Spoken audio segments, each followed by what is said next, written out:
Hello, my beautiful co-creators. Lilu here in Sedona, Arizona, amazing Red Rock country. And I'm here with Sunny Dawn Johnston. Yes. Thank you, Sunny, for taking the time to do this interview. You're very welcome. I'm excited to be here. Oh, it's so beautiful. The scenery here is absolutely a delight. I know, it's gorgeous. I got married here 18 years ago, so wow, beautiful place. And now you live in Phoenix. Now I live in Phoenix. So you're just here for the conference and the premiere of The Sacred Journey of the Heart that happened yesterday? Absolutely, yes. That's awesome. There's so many great things happening right now in the world to open the heart, isn't there? Isn't there? It's awesome. I loved being a part of that film and these workshops that we do that really just help create awareness and expand consciousness and open the heart, which is what it's all about. Sunny is a spiritual teacher. She's an intuitive. She's a medium and travels around the world to talk and opens people's heart. And your message is a lot about self-love. It starts with self-love, doesn't it? Absolutely. Yeah, I it's my own journey to self-love from self-hatred. And I've really found that in my experience with my clients and students that once we can find that self-love, we create the most incredible things in our lives. You can't stop us. But without it, it seems to be just roadblock after roadblock. So once we open our hearts, healing happens, and then we're just such incredible creators. So where does it start? Where we really are in the place of darkness or of doubt about ourselves? How do you start? I think we start with just having the awareness that that's where we are. And a lot of times when we get into that awareness, we get into judgment. And instead of it being judgment, coming into a place of acceptance that, this is where I am right now, and reaching for something that feels a little bit better than that. And I think that, all of us really innately know that we are worthy, that we are deserving, that we are source energy, but we forget it in the society that we live in and our experiences and things like that. So it's being aware that we're not there and then reaching and desiring to be there. Tell us about that self-sabotage. Where does it kick in, actually? Isn't there a moment where we start to get triggered, it gets too good, and then we put in some little spices, we spice it up? Yeah, we do spice it up, all right. Yeah, I've had a few spices in my life. That's a good way to look at it, though, because then it's not so much in judgment. It's more of, okay, there was a lesson for me to learn. I needed to have an experience. But, self-sabotage really just comes from not loving ourselves enough. It's really not tapping into that innate value of who we really are and that complete deservability. So we get to a point and it gets uncomfortable in the success or the growth, and then we stop it because, oh, maybe I'm not good enough for this. And when we get past that, when we move into that complete acceptance of, this is where I am, and sometimes I have a bad day, and sometimes I'm ornery or grumpy or bitchy or whatever it is, then that's acceptance. And when we get to that self-acceptance, it's okay to have a bad day, then it doesn't set up the sabotage, because we just allow it to be. We allow ourselves to feel through it and recognize that it's okay. It's okay. I had lots of spices in my life, and self-sabotage was one that, I was addicted to chaos and drama and pain and struggle. And through a lot of inner work, through calling on my angels and asking for help and asking for guidance and recognizing I just couldn't do it myself. I needed help. And some of that help was spiritual help, and some of that help was physical people that showed up in my life. But when I asked for help, I received it, and I received it really open-heartedly, without any judgment. And from there, my life just took off, So who are we? Who are you? Who am I? I'm a lover. I love.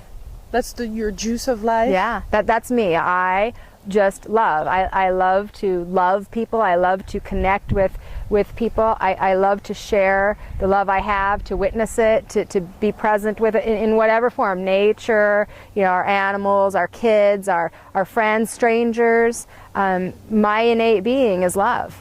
Yeah. And all the titles that go along with that, people can choose. That might, I'm a mother, and I'm a wife, and I'm a teacher, and there's lots of other things, but ultimately who I really am is simple. So how do you open further that heart so that your true essence, your spirit can shine even further to us, and when you talk to us, we really feel your soul and we connect directly? Well, I think that it's being vulnerable. It's being present.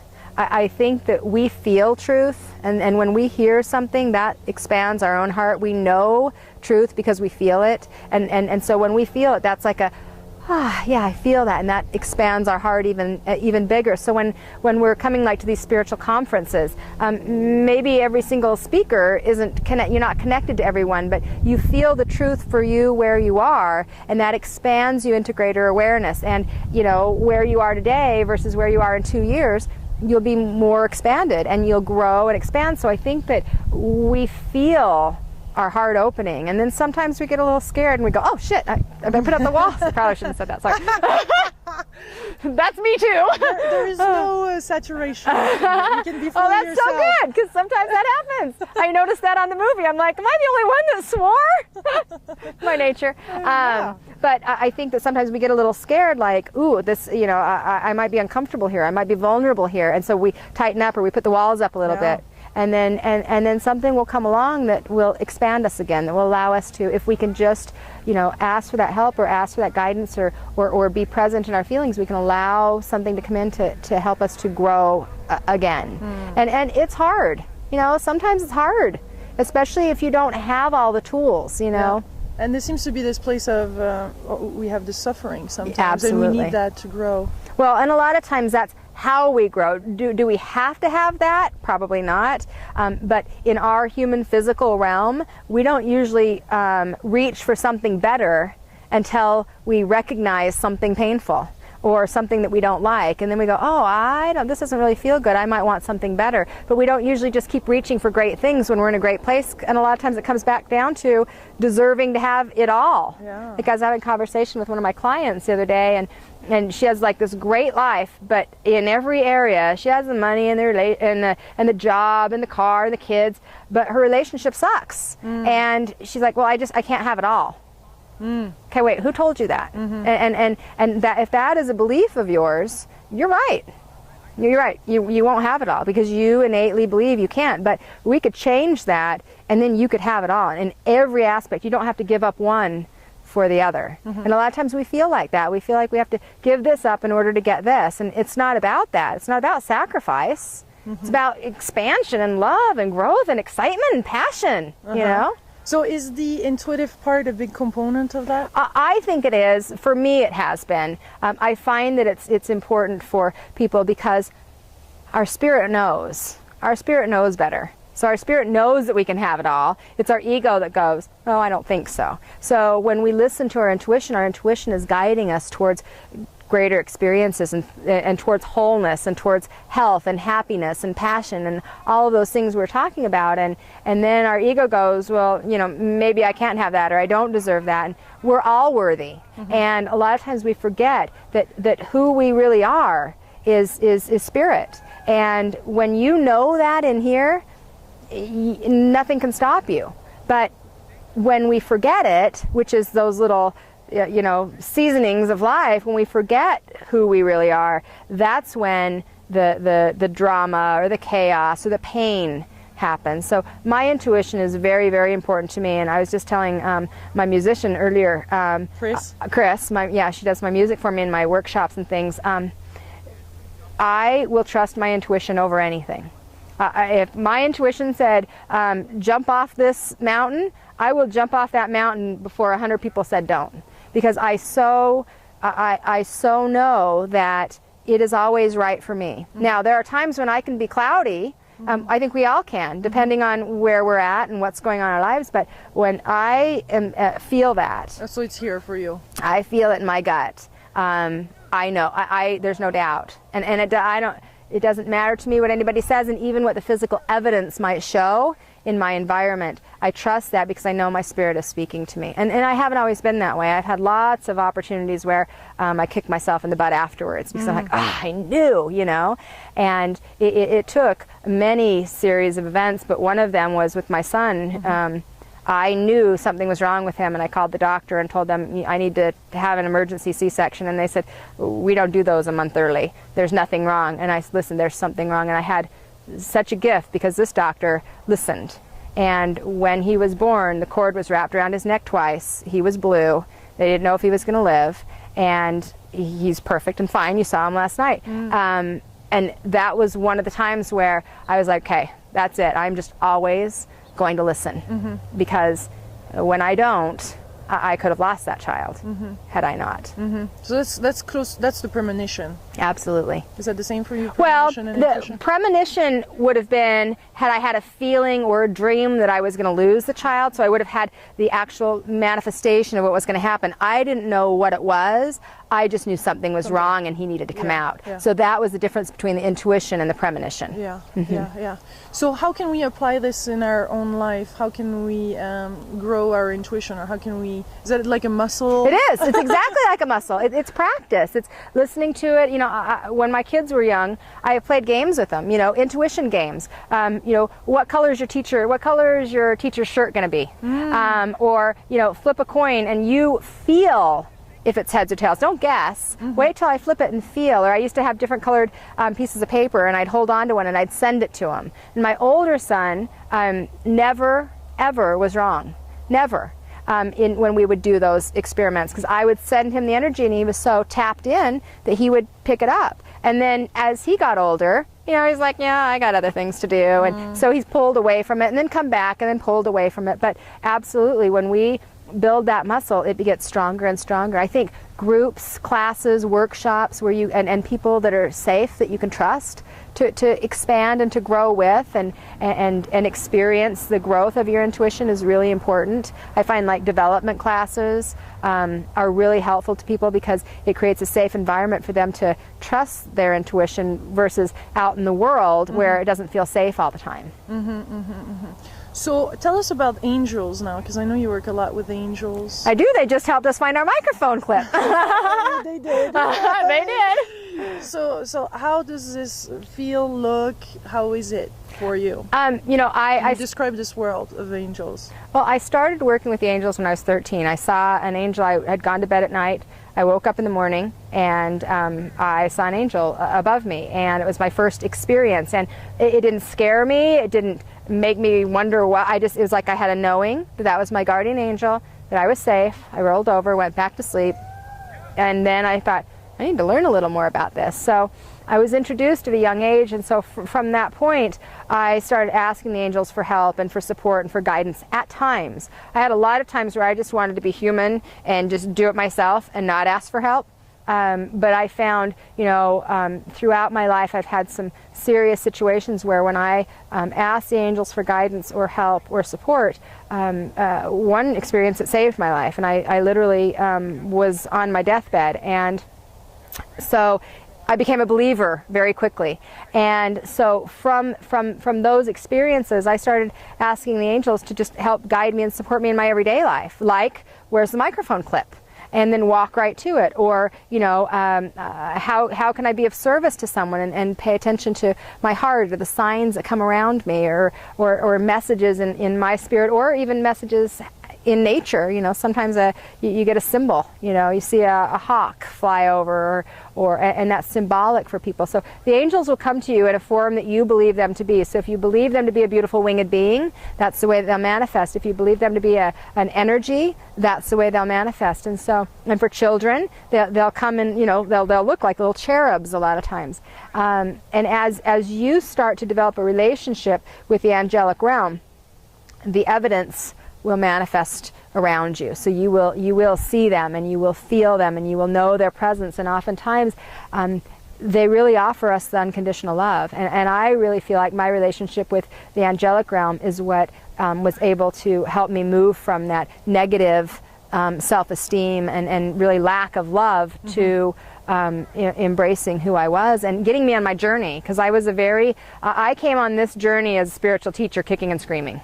Really did. I was very resistant. I didn't want to do it. I put up every wall that there was around it until they won. I couldn't fight anymore, you know. And I'm kind of a little warrior. I got a little spunk in me, so I'm like, you know, I don't want to do this. And I had to let go of that and really just trust that this was the direction I was supposed to be. And I'm so grateful that I did, because once I loved myself, I could see that I was worthy of being that. It was because I didn't feel worthy of being that teacher. Yeah. That I couldn't be. Related to angels, how do you know it's angels versus guide versus the universe versus, is there a different kind of love or a different kind of feeling to it? That's a good question. I think that a lot of people, when they're starting, they want to know the difference. You know, how do I tell it's this versus this versus this?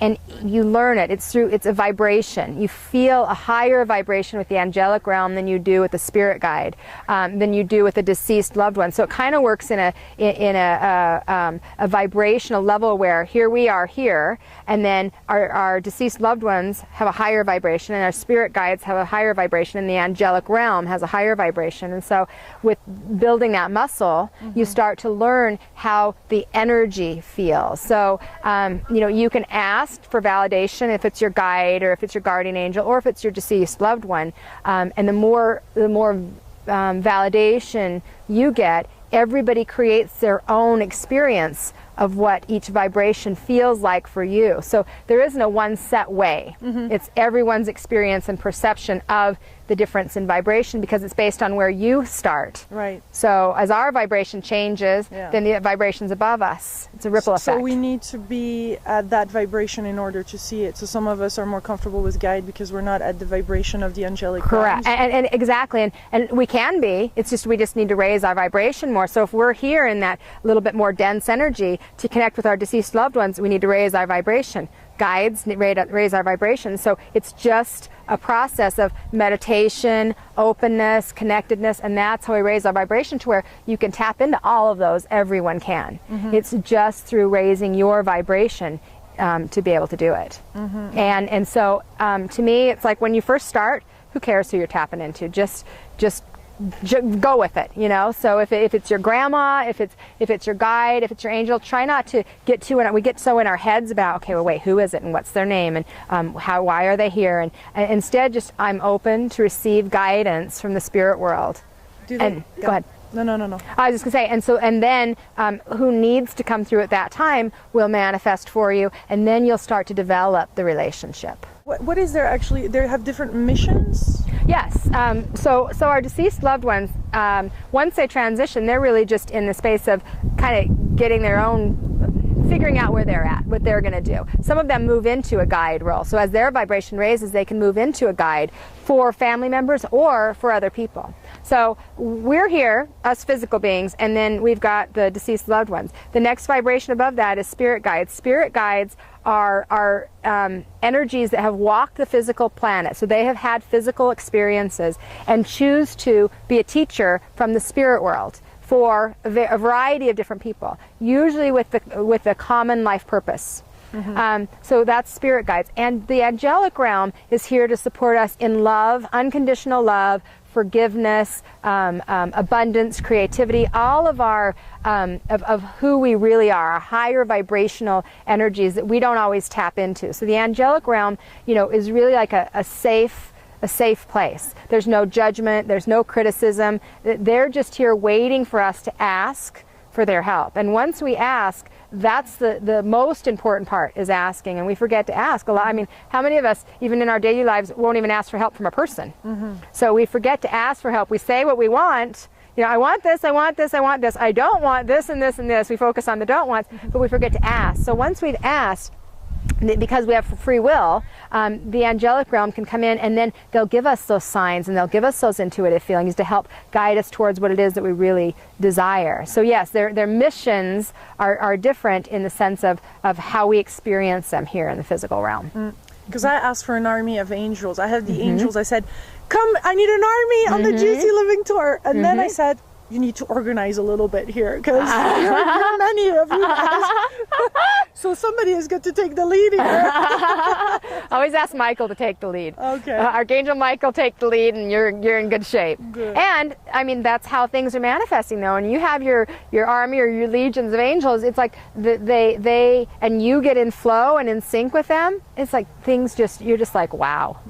You know, I mean, that's what I was saying yesterday, all day long. Wow. Because when you're in that place of wow, you're in awe and you're in appreciation. And then, you know, when you're in appreciation, things appreciate. Everything around you appreciates. It gets even better. And so when your angels are in flow and you ask for them, they're there. And sometimes people say, well, how do I know? Well, you know, because of the experiences you have. I had a client once that said, you know, I always ask Michael to surround my sister and to protect her. She was in a car accident yesterday, and she lost her ear, and she could have been killed, and she didn't. She just lost her ear. So, but Michael wasn't around her. I'm like, you think? Because if she could have been killed, my sense is Michael was around her, and you just think because she had the accident that she wasn't being protected. And a lot of times difficult things happen to us not because we weren't protected, but because really we were. A lot of times that protection is from what we would have created had we not asked for that help and that support. Because what we manifest in the you know, and you know all about how we manifest and create, it isn't always the words that we're using, it's the vibration that we're at. So how can they be at different places at the same time? So they don't have bodies. So it's just energy. So it's not selfish to ask for Michael. No, you can, and so they don't have bodies, so it's just energy. So they're not limited by the physical form. Like we can't be in two places at once because we're limited here. But you know, my grandmother who passed on January 1/11/11 of this year, she was with me and with my brother at the exact identical moment. Already learned how to do that a week later, and so they don't have. She's on it. She's like taking care of all kinds of things for me. I got a new angel of my own, but so they aren't limited by this physicalness, and that's hard for us sometimes to remember in our human form that, oh, wait a minute, they can be with all of us, and absolutely, and call on them as much as you can, as often as you can, because when you do, your life starts to change. You know, if we would have had this interview 20 years ago, you wouldn't recognize me. I was in a very bad place. I had I was a teenage pregnant mom, single mom, in a relationship with an alcoholic. I lived in a shack. I was on food stamps and welfare, and really just, I had no value because somebody that lives in that environment doesn't. And nobody would even know that is who I was. And that's why when you ask for that help and you allow it in, that's an important part, receiving. So we can say, hey, I want it, but we can stand like this the whole time. So, hey, I want it and I'm open to receive it. That's probably the biggest affirmation that's changed my life.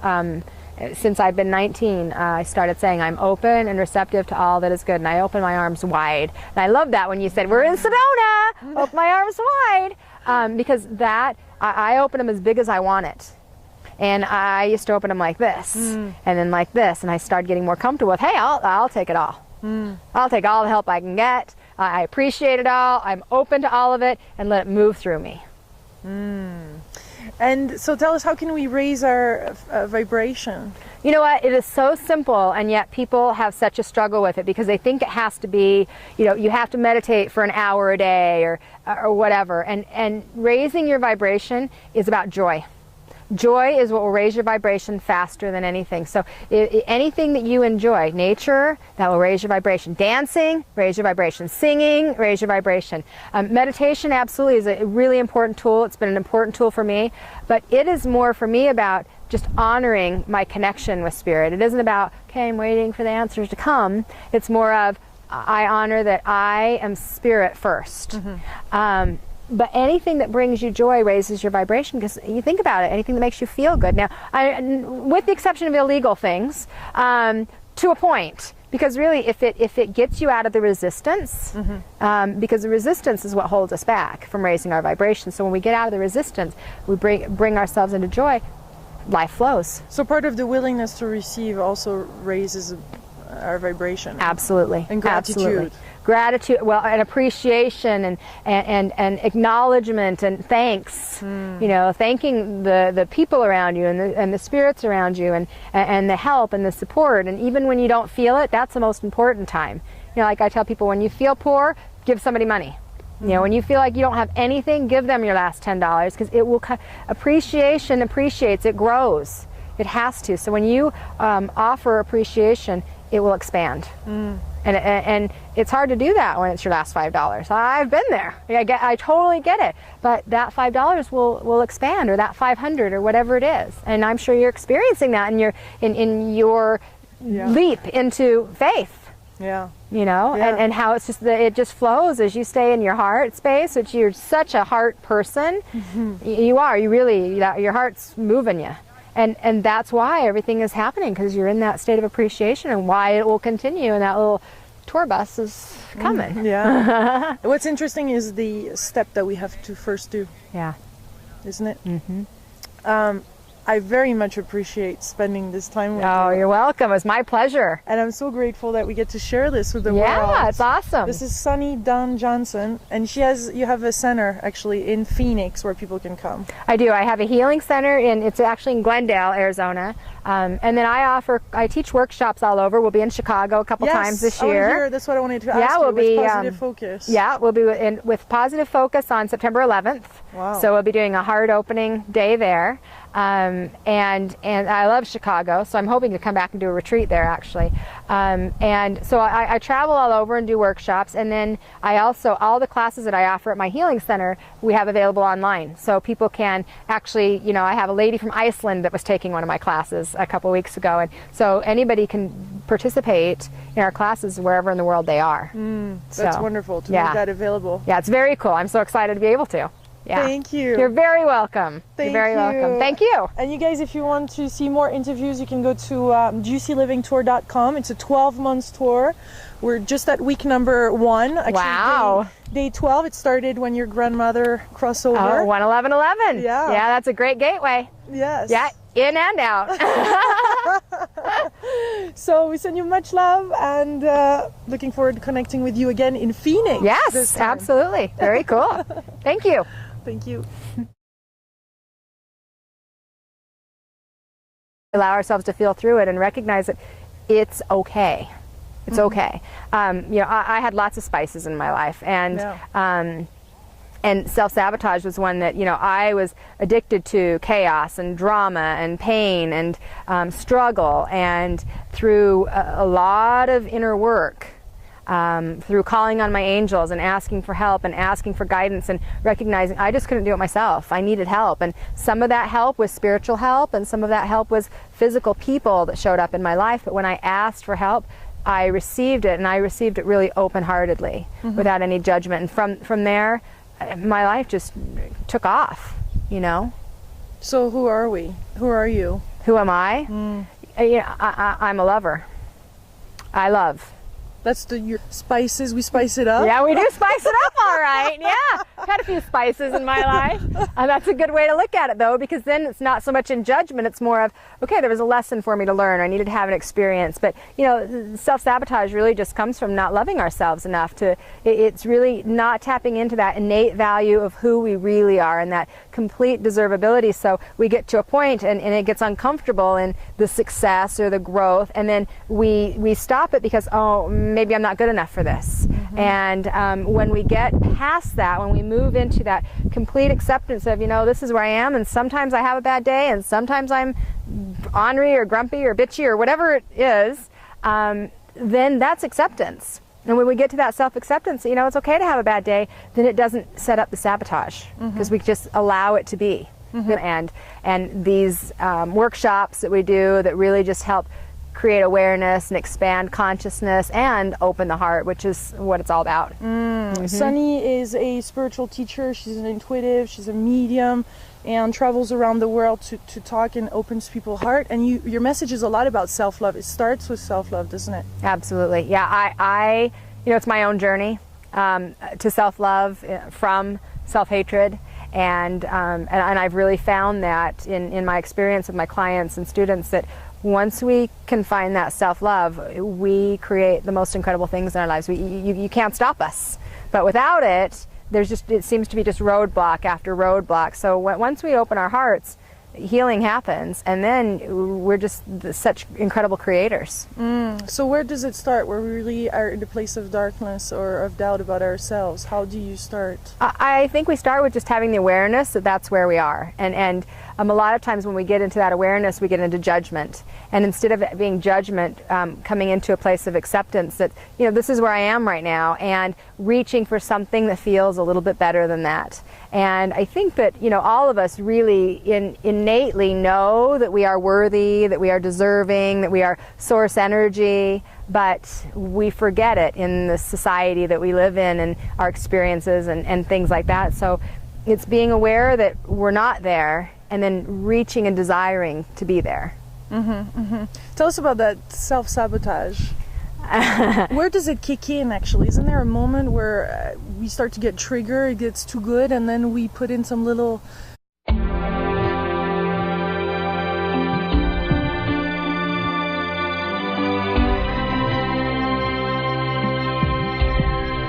Hello my beautiful co-creators, Lilu here in Sedona, Arizona, amazing Red Rock country, and I'm here with Sunny Dawn Johnston. Yes. Thank you, Sunny, for taking the time to do this interview. You're very welcome. I'm excited to be here. Oh, it's so beautiful. The scenery here is absolutely a delight. I know, it's gorgeous. I got married here 18 years ago, so wow, beautiful place. And now you live in Phoenix. Now I live in Phoenix. So you're just here for the conference and the premiere of The Sacred Journey of the Heart that happened yesterday? Absolutely, yes. That's awesome.